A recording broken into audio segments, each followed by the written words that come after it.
नमस्कार दोस्तों, good morning everybody. स्वागत है आप सबों का मेरे चैनल फिजिक्स प्लस 2 में। आप सभी बीपीएससी द्वारा ली जाने वाली शिक्षक प्रतियोगिता परीक्षा की तैयारी में लगे रहिए और जम के मेहनत कीजिए, आपको सफलता मिलेगी। दुआ है हम लोग करेंगे आप सबके लिए गॉड से, और ऐसे लोगों को जवाब दीजिए जो आपकी हार का इंतज़ार कर रहे हैं। मेहनत करने वाले को कभी निराश नहीं होना पड़ता है। मेरा जो ये सेट के हिसाब से चल रहे हैं, आज का सेट नंबर 7 है और मैं आपसे कह रहा हूँ कि आप ये इसके द्वारा अपनी तैयारी का जायज़ा ले सकते हैं। कितना प्रिपरेशन आपका चल रहा है, किस परसेंटेज से चल रहा है, बढ़ रहा है या नहीं बढ़ रहा है, आप उसमें मेहनत करना होगा। कलम निकालिए, कॉपी लीजिए और सेल्फ टेस्ट की तैयारी करना शुरू कर दीजिए। क्वेश्चन हम डालते जा रहे हैं, आप आंसर लिखते जाइए, चेक कीजिए, वेरीफाई कीजिए कितना आपका स्कोर है। और मैंने आपसे कहा था कि आप स्कोर को मेरे ये जो बॉक्स है उसमें, कमेंट बॉक्स में डालेंगे तो हम फिर आपसे देखेंगे क्या प्रोग्रेस हो रहा है। आइए देखते हैं। आज का सेट है बीपीएससी बिहार शिक्षक परीक्षा 2023 सेट नंबर 7। कॉपी कलम के साथ पहला क्वेश्चन यहां देखिए क्या कह रहा है। सर्वाधिक हल्की गैस कौन सी है? यहाँ पे 4 ऑप्शन दिया हुआ है, hydrogen, helium, oxygen, carbon dioxide. तो कौन सा आपको लग रहा है सर्वाधिक हल्की है? आप चिन्ह मार दिए, आंसर मिलाइए। हाइड्रोजन। हाइड्रोजन जो है सर्वाधिक हल्की गैस है। हम लोग इसका इस्तेमाल बैलून वगैरह भी करते हैं, कर देने के बाद ये बैलून ऊपर चला जाता है। दूसरा क्वेश्चन है, देखिए, बैरोमीटर का प्रयोग किसकी माप के लिए किया जाता है? 4 ऑप्शन दिया हुआ है, आप अपना ऑप्शन मार लेंगे क्या होगा, तब मेरा आंसर से मिलाइएगा। पहला आप चेक कर लीजिए, सही है तो +1 कीजिए, गलत है तो -1 कर, माइनस नेगेटिव मार्किंग तो नहीं है, गलत कर दीजिए आप उसको। दूसरा क्वेश्चन है, बैरोमीटर का प्रयोग किसकी माप के लिए किया जाता है?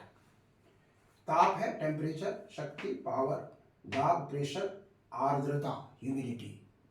किसके मेजरमेंट के लिए बैरोमीटर का प्रयोग किया जाता है? मानिए आप, कौन सा आंसर सही होगा? बैरोमीटर का प्रयोग किसके लिए किया जाता है? टॉर्शली ने इसका आविष्कार किया था और वो है प्रेशर, दाब का। कहता है कि बैरोमीटर में जब पारे की ऊंचाई 76 सेंटीमीटर रहती है तब वो नॉर्मल प्रेशर कहलाता है, और जब 76 सेंटीमीटर से कम आ जाता है मतलब प्रेशर वहाँ कम हो गया, उसको भरने के लिए बाहर से आंधी के रूप में हवा तेजी से आएगी। और अगर 76 सेंटीमीटर से ऊपर चला गया तो वहाँ पर हाई प्रेशर का जोन हो गया, वहाँ से बाहर की ओर हवा जाएगी बाहर करके। तो चलिए आप देखिए, मिलाइए, चेक कीजिए क्या हो, सही है गलत। तीसरा क्वेश्चन है, दूध में कौन सा विटामिन बिल्कुल नहीं पाया जाता है? दूध में कौन सा विटामिन बिल्कुल नहीं पाया जाता है? ऑप्शन है A, K, B, C। मारिए, क्या आप मार रहे हैं? मार दिए ऑप्शन, तो आप याद रखेंगे, मिलाइए, उसमें चेक कीजिए। विटामिन सी मिल्क में बिल्कुल ही नहीं पाया जाता। क्वेश्चन नंबर 4 आइए, देखिए, मनुष्य में कितने गुणसूत्र, जिसको अंग्रेजी में कहते हैं क्रोमोसोम्स, पाए जाते हैं? मनुष्य में कितने गुणसूत्र पाए जाते हैं, मतलब क्रोमोसोम्स पाए जाते हैं? ऑप्शन दिया हुआ है 45, 46, 44, 43। अब मारिए, कौन सा आंसर होगा? आप मारेंगे, उसमें बोलिए, जो मारना है आप उसको मारिए और तब हमारे आंसर से आइए। मनुष्य में मेल और फीमेल हम लोग 2 हैं, तो मतलब ये 22 जोड़ा, 22 पेयर्स जो होता है दोनों में रहता है।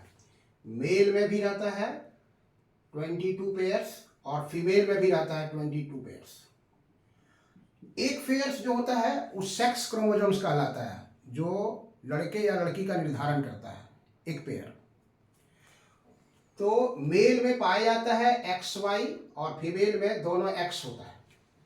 ये X गर्ल्स का है और ये Y बॉयज का है। अगर X और X ये हुआ तो लड़की जन्म लेगी, और Y और X अगर हुआ तो बॉय जन्म लेगा। इसलिए 22 और 1 23 पेयर्स हो गया। मतलब 23 पेयर का मतलब क्या हुआ? 23 × 2 46। इसलिए ये आंसर होगा 46। तो आपने क्या मारा था उसको मिला लीजिए। आइए देखिए नंबर 5, कौन सा वर्म मतलब कृमि सबसे लंबा है?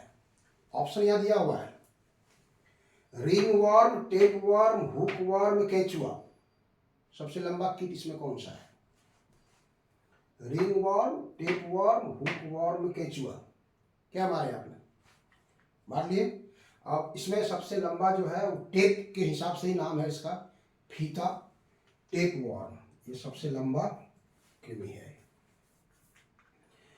क्वेश्चन नंबर 6 में आइए देखिए, आलू का कौन सा भाग खाया जाता है?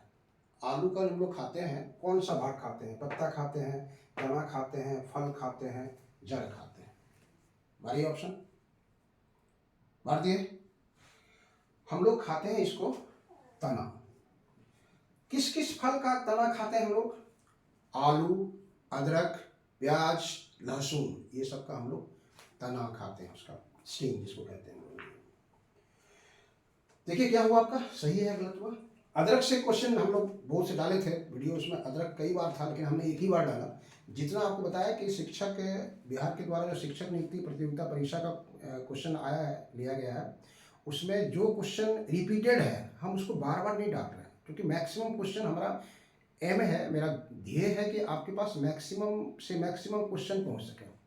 तो एक बार जो पूछ दिया उसको हम दोबारा क्यों डालें उसको। लेकिन वहाँ पर आपके पास हमने एक क्वेश्चन डाला था, अदरक का कौन सा पार्ट हम खाते हैं, तो वहाँ पर भी था स्टीम तना।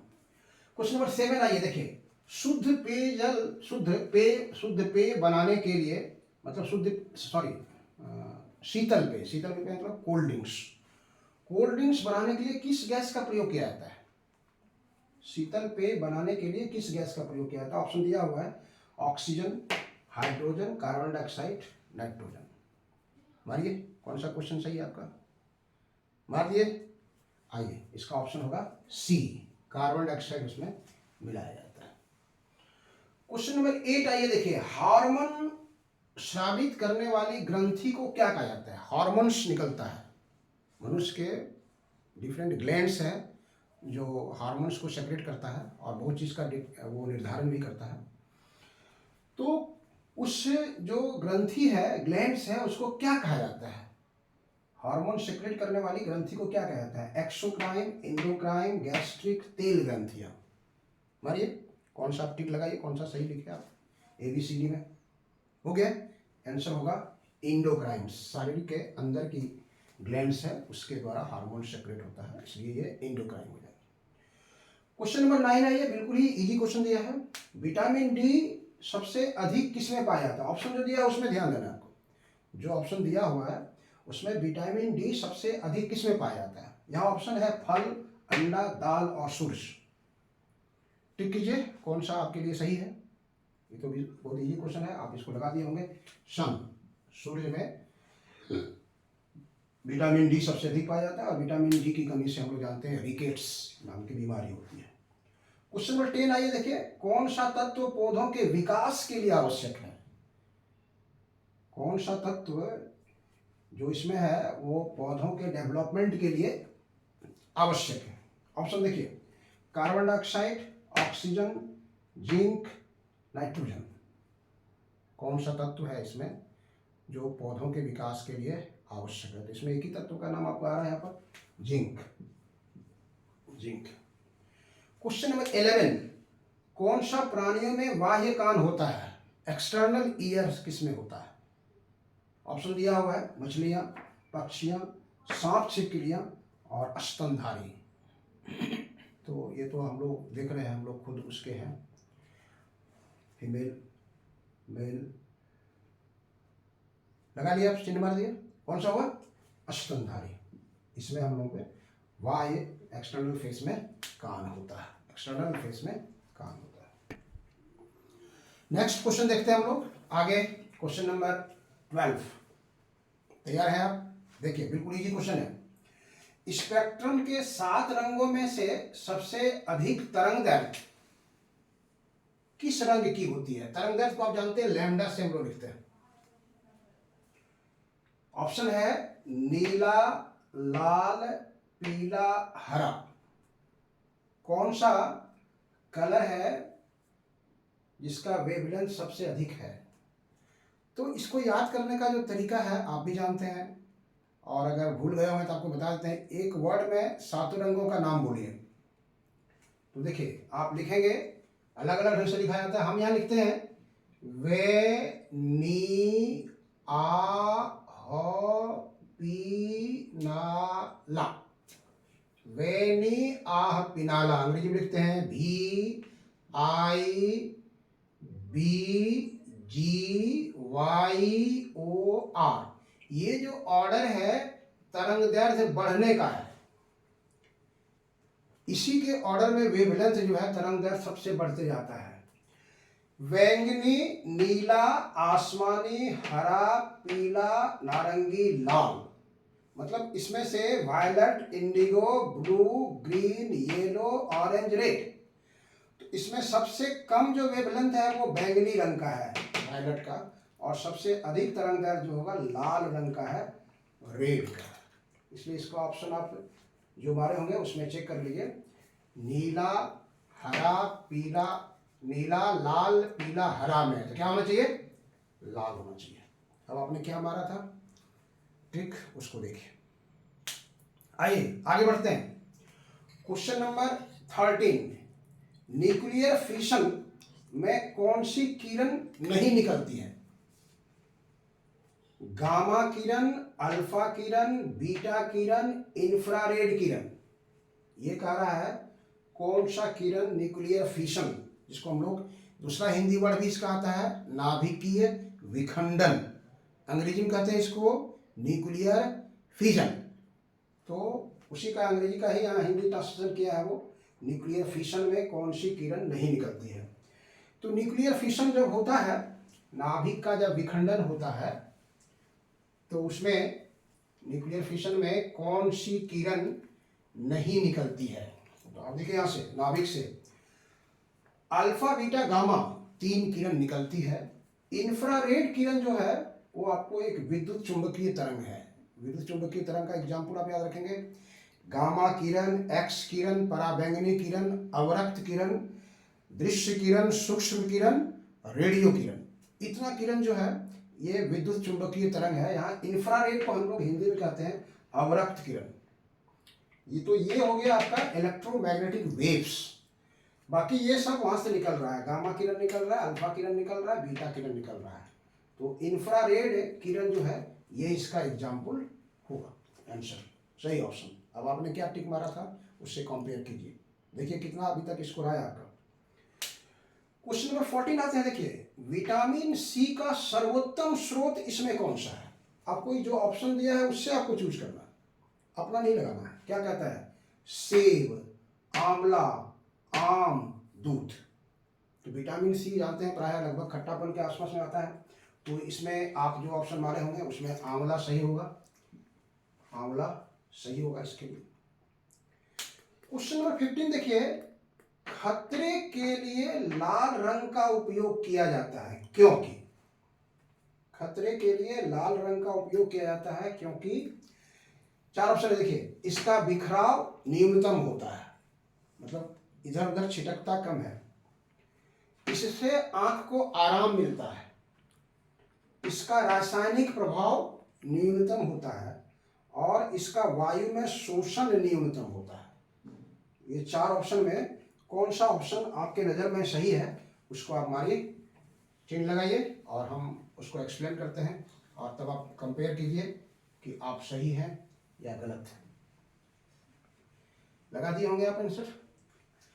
ये जो प्रोसेस है इसमें 3 तरह का क्वेश्चन आता है। देखिए पहले हम आपको बता देते हैं, ये जो आकाश का रंग नीला दिखाई पड़ता है, खतरे के लिए लाल सिग्नल यूज किया जाता है, बादल सफ़ेद दिखाई पड़ता है, डूबता सूरज उगता समय सूरज लाल दिखाई पड़ता है। ये सब का जो प्रोसेस है वो है एक, ये भी अलग से क्वेश्चन आता है, आकाश का नीलापन किस प्रक्रिया पर आधारित है? उसको कहते हैं हम लोग प्रकाश का प्रकीर्णन, स्कैटरिंग ऑफ लाइट। और स्कैटरिंग ऑफ लाइट, प्रकाश का प्रकीर्णन में इंटेंसिटी जो होता है वो होता है 1/λ⁴,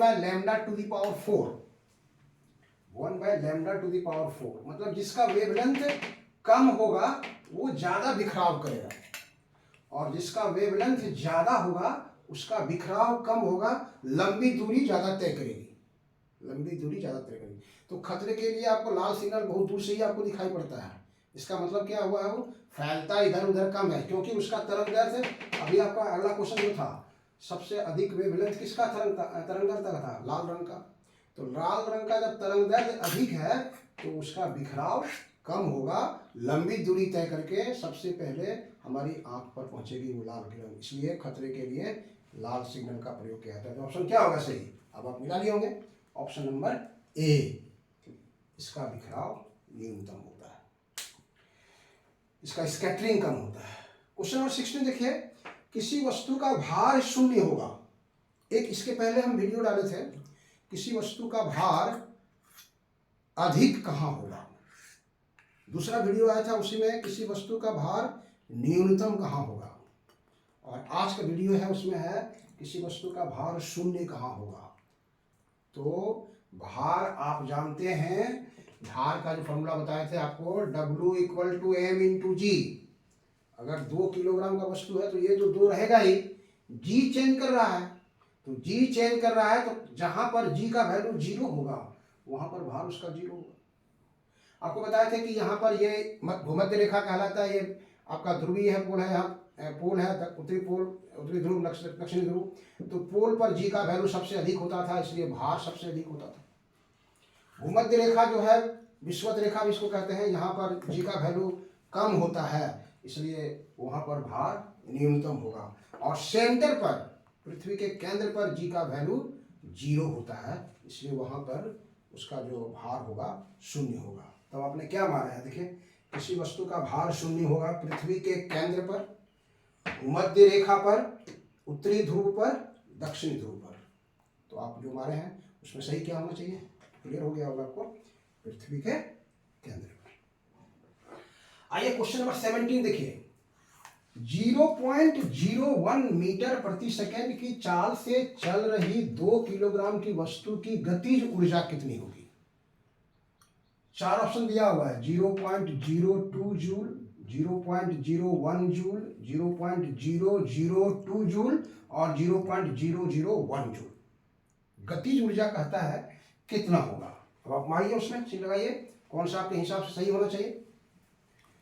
क्या क्या दिया हुआ है आप वहां देखिए, वेलोसिटी दे दिया है, और क्या दे दिया है, मास दे दिया है वस्तु का, वेलोसिटी दिया है और मास दिया है। मतलब वेलोसिटी आपका है 0.01 मीटर पर सेकंड और उसका मास दे दिया है 2 किलोग्राम।